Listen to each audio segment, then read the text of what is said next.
you say people should listen to young people? I mean, we have this class divide, we have a wealth divide, and I think increasingly we have this divide between, the older and the younger. So why would you tell an audience to say, you know what, there's wisdom in listening to these young people?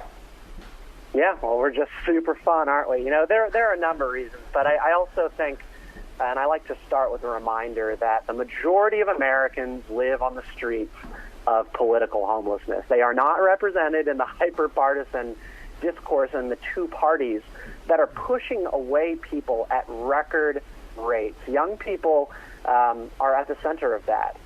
We're talking about people 35 and under that are just totally unrepresented because they're politically complicated people. And as a generation, there was a study that came out just this week, actually, from the Walton Family Foundation and Echelon Insights that showed how Gen Z and millennials are just rock solid, consistent in their concerns about the environment and climate change, okay?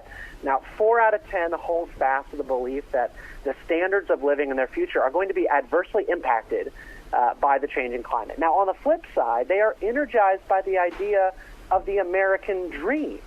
Do you ever hear about that? I mean, they love the vision of this country, the idea of self-determination. Black and brown young people are more likely than their white counterparts to believe that their lives are going to be better than their parents in terms of opportunity. I think the number was like 60% for black young people and 42% for young white kids about the optimism of their future. And again, do you see this confluence of attitudes represented in the two-party duopoly? Because I sure as heck don't. One side wants you to believe nothing is wrong, everything is awesome, and the other wants you to basically believe and endorse an entire fountain full of nihilism and contempt for the American idea. And I'll tell you, Joe, it's a dead end for reaching the hearts and minds of the next generation. And I think it's just fun to hear from young people about how wrong the two-party assumption about the way young people think really is. I've got to say, one of the things that I'm most excited about is that I get excited listening to young people who understand liberty, who understand responsibility, even if we don't see eye to eye on all the issues, because like you said, Stephen, that's the future.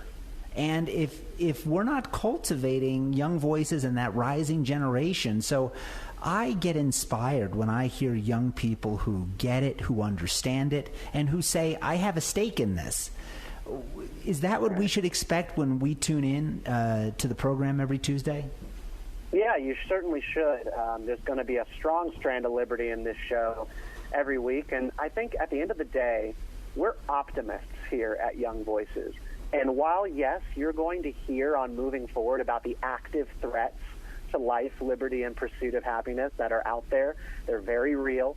You're also going to hear about our very real human progress, the way technology is shaping a better future, the way new forms of energy like nuclear are going to change the world.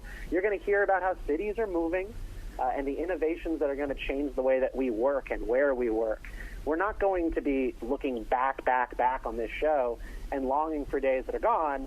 We really believe in that, we're going to be looking to what comes next.